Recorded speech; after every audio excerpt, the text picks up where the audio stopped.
carburé est en train de donner le même témoignage. Amen. Et je dis à ma femme que voilà, Dieu merci, je n'ai pas menti sur le témoignage. Alléluia. Et papa carburé est en train de parler.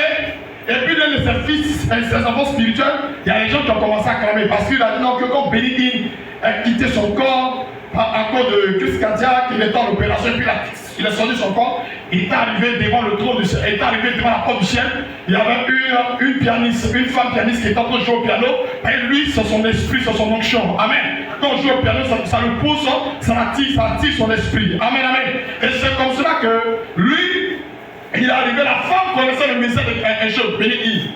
Mais la porte des cieux ne connaissait pas le ministère de Béni. Gloire à Dieu. Et il dit la porte du ciel s'est ouverte. Dès qu'il ne fait pas en avant, la voix, Jésus va la parler pour lui dire, tu viens où? Tu vas où? Gloire à Dieu. Tu vas où? Non, c'est moi Béni. Le ciel ne connaît pas le nom Béni ici. Hein? Et il y a une de ses filles veut voir dans le temple et puis elle a acclamé. C'est pas si précis qu'elle pense qu'elle a acclamé. Et puis papa Carmé a dit tais-toi, arrête ça. Ça c'est pas, non pas acclamé. C'est comme vous faites de vous continuer les hommes de Dieu en enfer. On te dit quelqu'un qui devait entrer, on dit on ne connaît pas. On ne le connaît pas ici, puis toi tu acclames. Tu vas connaître quoi? Tu vas connaître quoi? En fait c'est ça le problème. La foule va toujours nous en dire en erreur. Voilà pourquoi Jésus a fait son ministère. Arrivé à un certain moment, il s'est retrouvé seulement 12 personnes.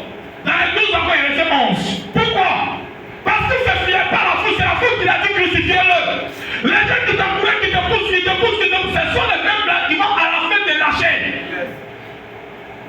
Alléluia. Ce sont les mêmes à la fin qui vont te lâcher. Et il a compris.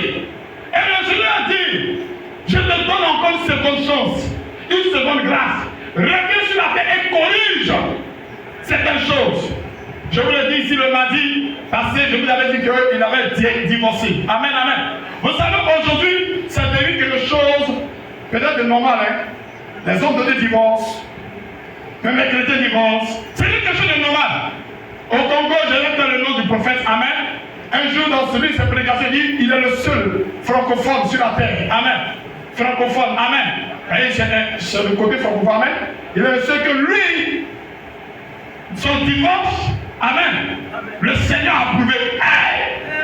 Oui, oui. Le Seigneur a approuvé.